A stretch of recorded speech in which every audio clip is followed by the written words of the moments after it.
everyone. My name is Fatma Hasib. I'm a nursery practitioner who works with SEN children.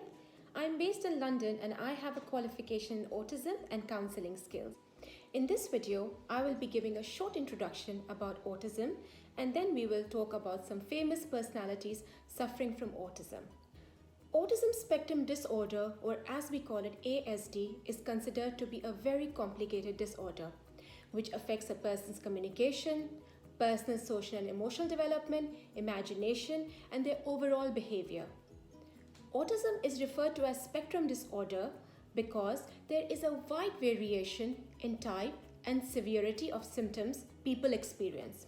On one end of the spectrum, people with autism may have learning disabilities and be more severely impaired, whereas on other end of the spectrum, they may have average or above average intellect and may function at a higher level. Let me give you a few examples here.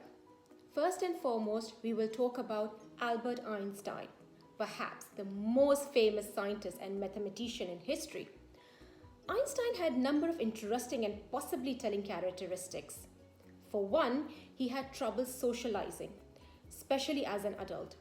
As a child, he experienced severe speech delays and later echolalia, or the habit of repeating sentences to himself. And of course, there is the fact that Einstein was incredibly technical. Such characteristics had led many experts to conclude that he appeared somewhere on the autism spectrum. Well, could Bill Gates, one of the richest men in the world, be autistic? Quite a few autism experts seem to think so. While nothing has ever been confirmed regarding whether or not Gates falls on the autism spectrum, those who seem to think he is cite things like the distinct rocking motion Gates displays when he concentrates, his shortened and monotone speech patterns, and his habit of avoiding eye contact on rare occasions. He speaks directly with someone else.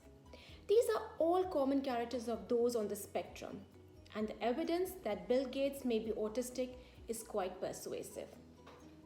Sir Isaac Newton, thanks to researchers at Cambridge University, we have pretty good idea that Isaac Newton had Asperger's syndrome or something else on the spectrum. The researchers who also argue about Albert Einstein that he was autistic mention in their article evidences that Newton isolated himself as much as possible and was notoriously awkward when it came to typical daily conversation. He was not good at keeping friends and relied strongly upon routines. Lastly, there are a number of reports that suggest that he was often so focused on work that he went for days at a time without eating or sleeping. Indeed, history is full of people who many consider to be or have been somewhere on the autism spectrum. These were just a few examples. My point here is to explain that when all these people with conditions of autism can make their mark on the history, so can any child with ASD. You might have a Mozart in making at home, or a Michelangelo making a masterpiece, or even an Einstein with an IQ of 160.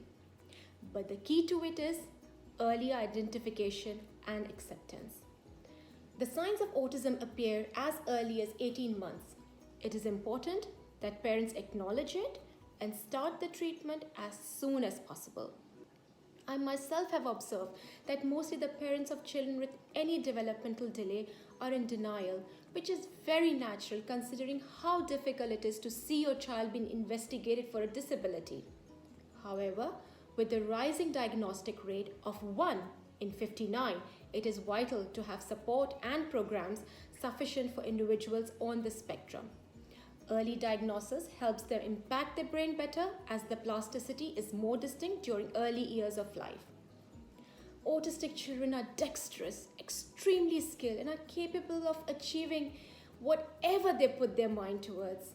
All they need is the right approach to address their weakness and work on their strengths, because autism is not a disability.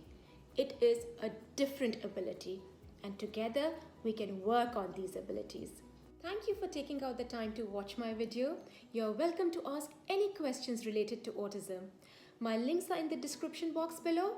So for now, cheers and we'll catch up in my next video.